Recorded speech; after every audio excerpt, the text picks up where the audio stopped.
बिस्मिल्लाहिर्रहमानिर्रहीम। हस्बी अल्लाह व निअमल वकील। मेरे लिए अल्लाह ही काफ़ी और वो सबसे बड़ा कारसाज़ है। जी प्यारे पाकिस्तानी, उम्मीद है कि आप खैरियत से होंगे। आप देख रहे हैं जनाब मेरा यूट्यूब चैनल, और मेरी जो वीडियोस हैं वो यूट्यूब के दो चैनल्स के ऊपर अपलोड होंगी आइंदा। एक स्मार्ट लाइफ कास्ट और दूसरा जो है वो आतिफ चौधरी के नाम से मेरा चैनल है। तो आप जहाँ भी देखें, जिस प्लेटफॉर्म पे देखें, इसको सब्सक्राइब करें ताकि हम जो है फायर वॉल और ये जो अभी मैं बयान करने वाला हूँ, जिस यानी एक कह लें कि ईवल थिंकिंग रखने वाले लोगों का हमने मुकाबला करना है, तो उसके लिए मुझे आपकी सपोर्ट की ज़रूरत है। तो आज बहुत ज़्यादा ब्रेकिंग न्यूज़ हैं, ख़बर हैं, आपकी दिलचस्पी की भी हैं, लेकिन उससे पहले आपने परेशान नहीं होना, क्योंकि मैं आगाज़ करता हूँ अपने वीलॉग का अपने ही एक शेर के साथ कि कितने सादा थे ये सादा सी तबीयत वाले, कितने सादा थे ये सादा सी तबीयत वाले, जिंदगी तूने बहुत रूप न धारे होते। तो शेर तो आसान सा है, आपको समझ आ गई होगी। अगर ये जिंदगी की जगह हम आर्मी लगा दें, पाकिस्तान मिलिट्री एस्टेब्लिशमेंट, तो मेरा नहीं ख्याल कि इसके अंदर कोई मजायका होगा। उसकी वजह यह है कि पाकिस्तानी लोग बेतहाशा मोहब्बत करते थे पाकिस्तान आर्मी से, और आज भी करते हैं। अगर वो सही राह पर चलें, कानून को अपने हाथ में ना लें, वो ये समझें कि उन्होंने इस मुल्क में रहना है, इस मुल्क में रहें, ना कि जजीरों के लिए, कोई बेल्जियम के जजीरे के लिए मुल्क में अंधेर नगरी मचाकर जो है बेल्जियम पे जाके बस जाता है, कोई जनाब ऑस्ट्रेलिया के जजीरे, कोई ऑस्ट्रिया के, कोई कहीं जाता है। यानी गुलामों की तरह जो है बाहर जाके जिंदगी गुजारते हैं और यहाँ पर आका की तरह जिंदगी गुजारते हैं। तो ये कौम उनसे फिर भी अंधी मोहब्बत करती थी। ये उस वक्त हुआ जब इन्होंने मुकम्मल तौर पर बरहना होने के बावजूद, जब अरशद शरीफ ने कहा था कि बादशाह नंगा है, तो बजाय इसके कि वो अरशद शरीफ के कहे हुए जुमले पर जो है अमल करते कि अगर आपको आईना जो है बदसूरत दिखाता है तो आपको अपनी शक्ल ठीक करने की जरूरत है, ये नहीं है कि आप आईना तोड़ दें। तो बहरहाल आगाज करते हैं जनाब कि अहम खबरें ये हैं कि DGISPR की प्रेस कॉन्फ्रेंस हुई है, जिसमें बहुत सारी बातें हुई हैं वो डिटेल के साथ, और उसके ऊपर इमरान खान साहब का जो रिएक्शन आया वो तो एक्सपेक्टेड था कि आएगा, क्योंकि इमरान खान वो सियासतदान नहीं है जो इनसे डर जाए। और लेकिन सबसे अहम जो चीज है वो जो PTI लीडरशिप ने जो प्रेस कॉन्फ्रेंस की है, उन्होंने हक अदा करके रख दिया है। मुझे सल्यूट करना पड़ेगा और पूरी कौम को सल्यूट करना पड़ेगा। और उन जो कहते हैं चंद लोगों को जो कि शैतानी खेल खेलते हैं कि जनाब PTI की लीडरशिप से कुछ नहीं हो रहा, ये हाँ अच्छी बात है उनको मोटिवेट करने के लिए अगर अवाम उन पर तनकीद करती है, लेकिन ये जो चंद डफर किस्म के लोग हैं, और जब वो अपनी गुफ्तगू करते हैं, यानी वो चाहते हैं कि हम वहां पे गदर मचा दें। ऑलरेडी जो है वो लोगों को अरेस्ट किया जा रहा है, सारा कुछ है, हम एक तरीके से कर रहे हैं और कोई उनसे नहीं डर रहा। आपकी मेरी बेटी सनम जावेद जो है वो उनसे नहीं डरी। इमरान रियाज खान हमारा भाई है, वो नहीं डरा उनसे। कौन उनसे डरता है? मैं नहीं डरता, कोई भी गैरतमंद शख्स जो है वो नहीं डरेगा। आपको पता है कि अगर किसी को बावजह मजबूरी कुछ टाइम के लिए, जैसे उस्मान डार ने मानी थी बात, लेकिन पूरी कौम को पता था कि उस्मान डार जो है वो कभी भी इमरान खान के खिलाफ नहीं जाएगा, और ऐसा ही हुआ। हाँ, जो लोग गए वो 100 बार भी आ जाके चौहान जो है, फयाजुल हसन चौहान, फवाद चौधरी जैसे लोग, हाँ बवजह जरूरत अगर इमरान खान साहब उन्हें माफ कर देते हैं, दैट इज अनदर मैटर। लेकिन ये लोग, कौम को पता है कि ये लोग जो है वो सच्चे नहीं थे, और पहले भी कौम इनको जानती थी। कौम ने एक स्टेनर लगाया हुआ है, कौम ने एक फिल्टर लगाया हुआ है। तो बहरहाल आते हैं जनाब कि जो प्रेस कॉन्फ्रेंस की गई है उसमें क्या यानी मौकफ जो है अपनाया गया, वही ऑलरेडी यानी जब उन्होंने ऐलान किया था कि हम प्रेस कॉन्फ्रेंस 3 बजे करेंगे, तो PTI के टाइगर्स ने जनाब उनका जवाब भी देना शुरू कर दिया था कि इस शख्स ने क्या करना। और तकरीबन अगर आप गलत ना अगर मैं कहूं तो 100% उसने वही बातें DGISPR ने की जो वो कर सकते थे। तो जनाब उन्होंने कहा कि दहशत गर्दों का जिक्र किया और डिजिटल दहशत गर्द, और जो PTI की तरफ इशारा था। फिर उसके बाद एक और बयान बड़ा अहम है, बल्कि उन्होंने कहा कि मरियम नवाज ने भी एक बयान दिया कि JIT बनाई जाए, जिसपे अवाम को बहुत ज्यादा गुस्सा आया। तो खबरें मैं पहले थोड़ी सी और इसके अलावा बताऊंगा, लेकिन उससे पहले आप आ जाए कि क्या क्या चीज उन्होंने यानी की प्रेस कॉन्फ्रेंस में। प्रेस कॉन्फ्रेंस में उन्होंने 9 मई का हवाला दिया। उन्होंने कहा जी इंसदाद दहशत गर्दी का मसला जो है वो है।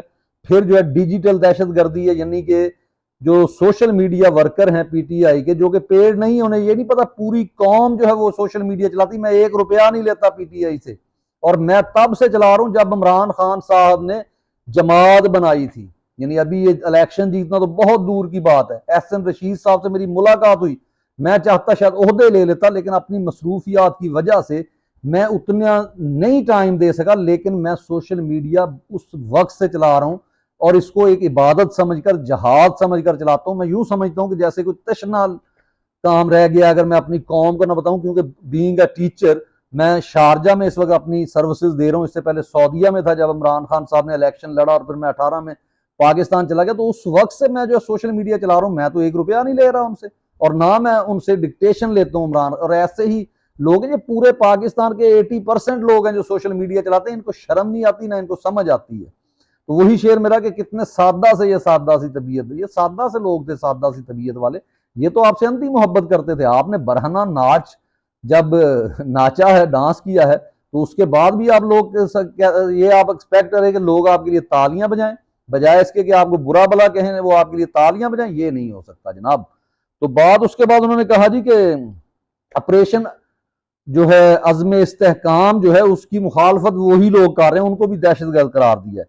और फिर उनका जिक्र था कि मिलिट्री कोर्स जो है वो बनाई जाए, ताकि जनाब जिसके जरिए आप मासूम शहरियों को, इमरान खान को उठाकर जो मुहिब्बे वतन है उनको वहां ले जाएं और उन पर गद्दारी के पर्चे चलाएं करें और उन पर केस चला के अपनी मन मानी मर्जी का जो है फैसला देकर उनको ठोक दें, यानी पंजाबी में जिसको कहते हैं।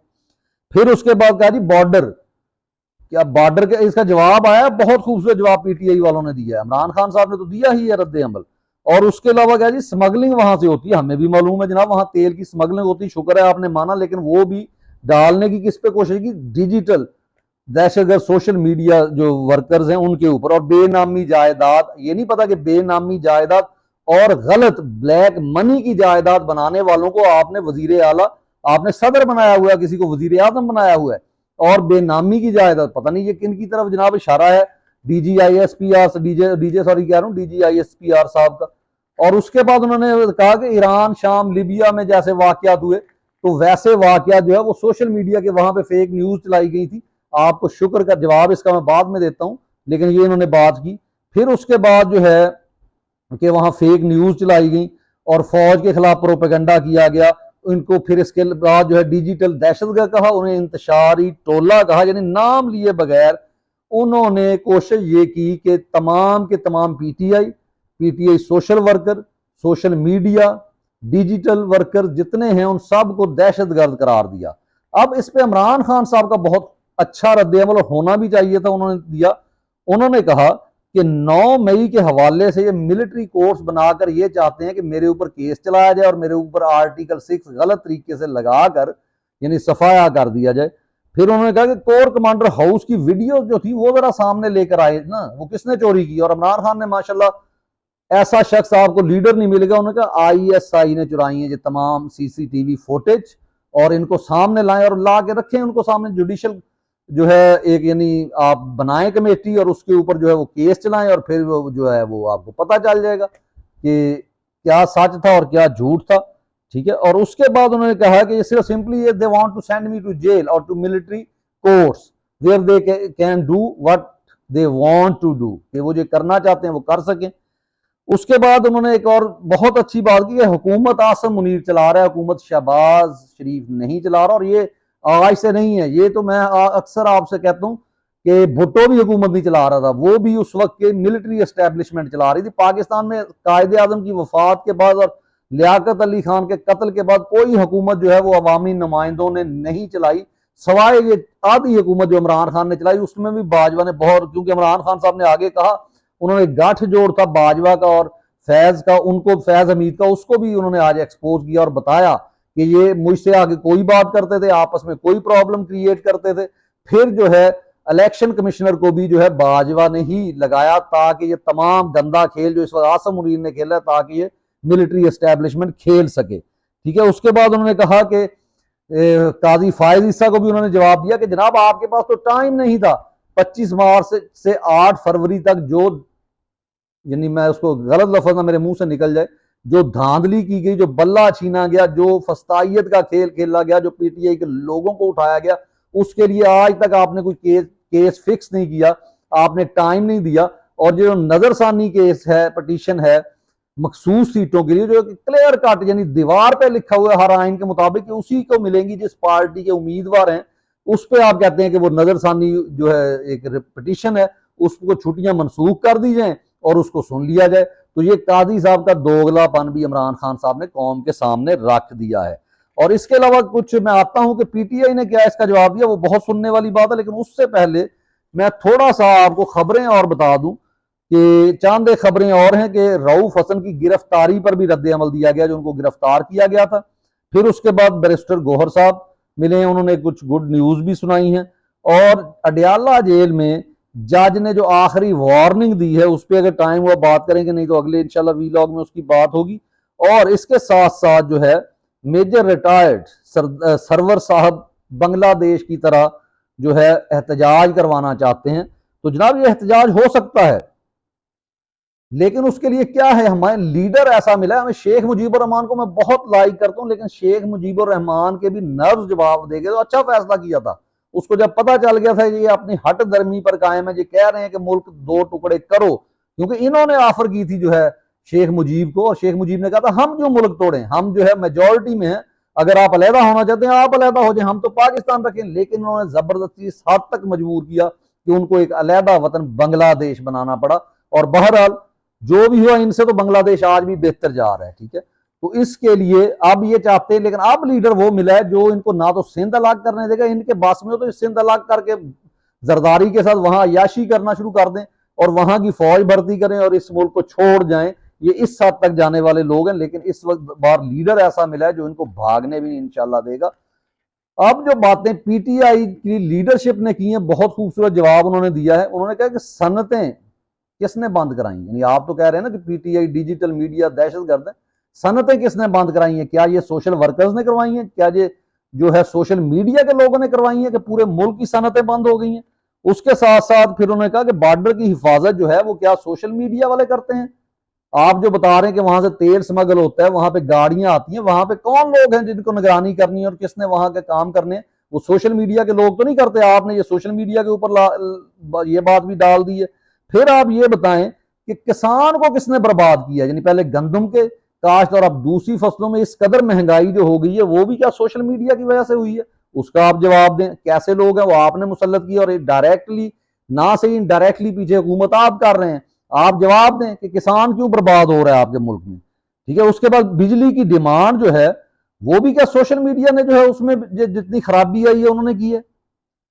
फिर उसके बाद सऊदी अरब से 12,000 जाली पासपोर्ट जनाब आए हैं, किसने वो जारी किए थे? क्या पीटीआई के सोशल मीडिया टीम ने या पीटीआई की लीडरशिप ने वो किए हैं? उसके बाद जो है इंडिपेंडेंट प्रोवाइडर को 1,000 करोड़ जो महाना दिया जाता है वो किस मद में आप दे रहे हैं? वो सोशल मीडिया वाले दे रहे हैं। और बिजली जो है जो 10 रुपए का जो यूनिट है उसको आप 60 रुपए का जो है बेच रहे हैं, बल्कि 80 रुपए का। तो वो भी सोशल मीडिया ने क्या ये काम किया है? इसका भी आप जवाब दे दें। और आपका नाम नहाद जो मसनूई तरीके से आपने स्टॉक एक्सचेंज को कंट्रोल किया होता, आज वो भी क्रैश कर गई है। इसमें भी कह दें कि सोशल मीडिया का हाथ है, ठीक हो गया। दूध की कीमतें आसमानों को छू रही हैं, तमाम ममालिक से महंगा दूध जो हो गया, इसमें भी क्या पीटीआई वालों की वजह है? या इसमें पीटीआई लीडरशिप का, इमरान खान का, या जो कह लें सनम जावेद का, जिन्होंने आपने लिखा है कि एक बेचारी छोटी सी बच्ची है वो जो है 9-10 मकाम पर जो जाके वहां पे एहतजाज करवा रही है और आपकी अमलाक को नुकसान पहुंचा रही है, ठीक है। उसके बाद आप ये बताएं कि 87 खरब का गर्दशी कर्जा वो किसने चढ़ाया है? तो पीटीआई ने चढ़ाया है। और उसके साथ जो है 10 खरब का जो है बैरूनी कर्जा जो है वो भी आप पीटीआई के जुम्मे और सोशल मीडिया एक्टिविस्ट के जुम्मे लगा दें, ठीक है जी। बेरोजगारी जो है वो कोई 12-13% से ऊपर चली गई है। और जबकि बांग्लादेश में जहां पे एहतजाज हुआ वहां पे सिर्फ 5 या 6 है। ये भी आप कह दें कि जनाब इसमें सोशल मीडिया का काम है, ठीक है। जीडीपी जो है वो माइनस में आ गई है, इसमें किसका कसूर है? सोशल मीडिया का, कह दें ये भी कसूर है। उसके बाद है बेरोजगारी का, मैंने बता दिया। माहीगीरों को का मुकम्मल तौर पे आज जो है वो उनका काम बंद हो गया। कितने लाखों अफराद और भूख से मर जाएंगे, इसमें बताएं किसका जिक्र है? और 50 लाख से ज्यादा लोग जो है वो बेरोजगार हैं, नौजवान लोग नहीं, नौजवान।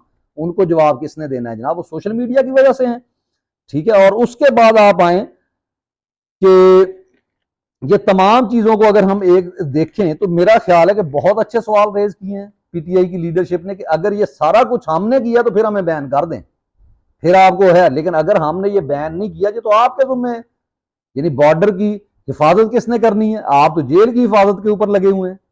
आपको जो है वो देखना है कि बाहर से वहां वो मुंह से कहते हैं कि हम आपके बंदे मारेंगे, घुसकर और बंदे मार के चले जाते हैं, और आप भांग पीकर सो रहे हैं, और फिर आप आगे यहाँ प्रेस कॉन्फ्रेंस करते हैं और झूठ पर झूठ बोलते। हुआ सिर्फ ये है जनाब कि आपके झूठ को लोगों ने मानने से इनकार कर दिया है।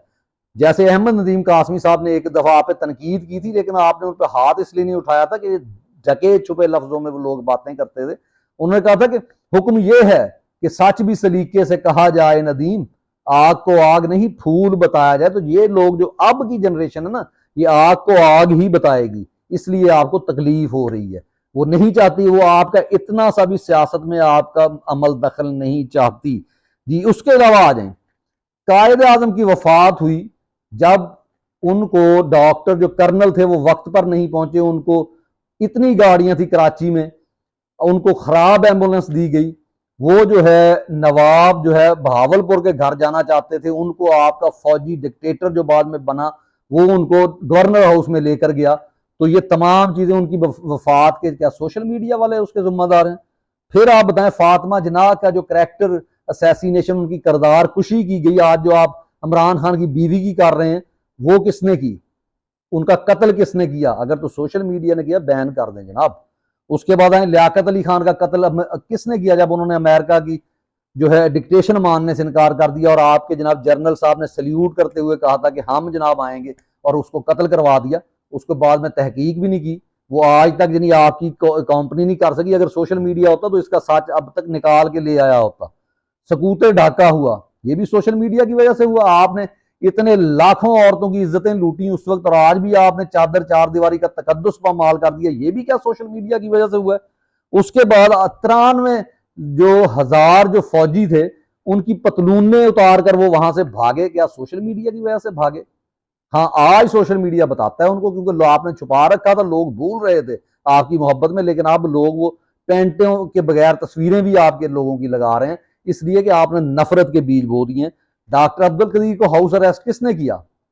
सोशल मीडिया की वजह से हुआ, या आपके डॉलर खाने की हवस ने जो है एक मुल्क के हीरो को, मोहसिन पाकिस्तान को जो है कैदो बंद की सहूबतों में डाल दिया? किसके कहने पे आफिया सदीकी जो है वो बाहर गई? सोशल मीडिया वालों ने कहा था, या पीटीआई वालों ने जो काम किया था? इमरान खान पर कातलाना हमला हुआ, उन्होंने एक वजीर आजम जो है, एक्स प्राइम मिनिस्टर, आपके एक छोटे से 2 टके के जो है फौजी अफसर का नाम ले रहा है, उसके ऊपर पर्चा हुआ? क्यों नहीं हुआ? क्योंकि सोशल मीडिया आपको नंगा कर रहा है, इसलिए आपको सोशल मीडिया बुरा लगता है, वरना आपने ये बात छुपाई हुई है। आप चाहते हैं उस पर गुफ्तगू भी कोई ना करे। अरशद शरीफ का कत्ल केस, आप जनाब उसकी वालदा, बूढ़ी वालदा से मजाक करने चले गए कि मैं जी उनका कातिल पकड़ूंगा, और आज तक ना काजी साहब उनका केस सुन रहे हैं, ना उनके ऊपर कोई आपकी पेशरफ्त हो रही है। अब सोशल मीडिया खामोश होकर कहे कि जनाब ये पुत्र हटाते नहीं बिकते, तुम्हारे लिए गाने गाए, तो फिर आपके लिए सोशल मीडिया ठीक है, वैसे आपके लिए ठीक नहीं है जनाब। ठीक है, रजीम चेंज ऑपरेशन हुआ, उसमें कौम को तो अभी तक पता ही नहीं है। मेरा टीचिंग से ताल्लुक है कि जो इमरान खान ने एक निसाब पे जो काम हो रहा था, मैं खुद पाकिस्तान के एक एक शहर में जाके लेक्चर दे रहा था कि एसएलओ क्या होते हैं, ये कैसे जो है नया सिलेबस पढ़ाया जाएगा, और 10 साल चाहिए थे, बल्कि 7 साल की हमारी कौम कौम बन जाती। लेकिन आप लोगों ने उनके कहने पर, क्योंकि उनको पता था कि अगर ये 10 साल तक या 7 साल तक इन्होंने ये सिलेबस पढ़ लिया तो ये कौम इस काबिल हो जाएगी कि रट्टे से निकल जाकर ये कंसेप्चुअल स्टडीज की तरफ आ जाएगी, और ये अपने पैरों पर खड़ी हो जाएगी। ये मोबाइल हम बेचते हैं, ये खुद बनाएंगे, ये गाड़ियां खुद बनाएंगे। लेकिन आपने रजीम चेंज ऑपरेशन करके, वो शख्स जो वहां फ्रांस के शहर में बैठा अपनी बीवी के साथ जनाब पॉपकॉर्न खा रहा है, और फिर लोग जब गालियां दे रहे कहते मैं तो नहीं हूं, तो फिर फिरौन का यही अंजाम होता है, वो तो आपने देख लिया। तो बहरहाल इन तमाम सूरत हाल को मद्देनजर रखते हुए आपको खुद सोचना होगा कि इस वक्त ना तो पीटीआई आपके खिलाफ है, ना जो है इमरान खान, बल्कि पूरा पाकिस्तान आपके खिलाफ है। हर वो शख्स जो ईमान के साथ, सच के साथ, ईमानदारी के साथ जो खड़ा है, वो नहीं चाहता कि आपकी मुदाखलत जो है वो किसी कानून में या आपकी मुदाखलत सिविलियन में हो, बल्कि आपका काम सिर्फ बॉर्डर पे है। और जो आप आज इल्जाम डिजिटल दहशतगर्दों के ऊपर लगा रहे हैं, वो खुद ड्यूटी सर अंजाम दें, और वहां जाके बॉर्डर्स के ऊपर जो है हिफाजत करें इस मुल्क की। ठीक है, आप जो है मोदी को जवाब दें, उसको धमकियां लगाएं। जब आप उनको लगाते थे, यही सोशल मीडिया वॉरियर्स बने हुए थे, 5th जनरेशन वॉर लड़ रहे थे। आज वही जो है, क्यों? क्योंकि एक सिंपल सी बात है कि जब आपने एक ईमानदार शख्स को उतारा, एक चलते हुए मुल्क को तबाह किया, और आपने बच्चों को, बेटियों को जब उठाया, आज भी उठा रहे हैं। तो वो अल्लाह जन्नत में जगह दे। अमजद इस्लाम अमजद साहब का एक शेर था, वो हाल हुआ। और उसके शेर सुनाने के बाद मैं इजाज़त चाहूँगा। इंशाल्लाह अगले वीलॉग में आपसे मुलाकात होगी। कि बस एक शाम बड़ी खामोशी से टूट गया, बस एक शाम बड़ी खामोशी से टूट गया, हमें जो मान तेरी दोस्ती पे रहता था। जी पाकिस्तानियों, बहुत शुक्रिया। और अगर आपको मेरा वीलॉग पसंद आए तो इसको शेयर भी कीजिएगा, अपने चैनल को सब्सक्राइब करें। तो इंशाल्लाह अगले वीलॉग में आपसे मुलाकात होगी, और आप अपने मैसेजेस में अपनी सजेशंस भी दे सकते हैं। शुक्रिया, अल्लाह हाफ़िज़।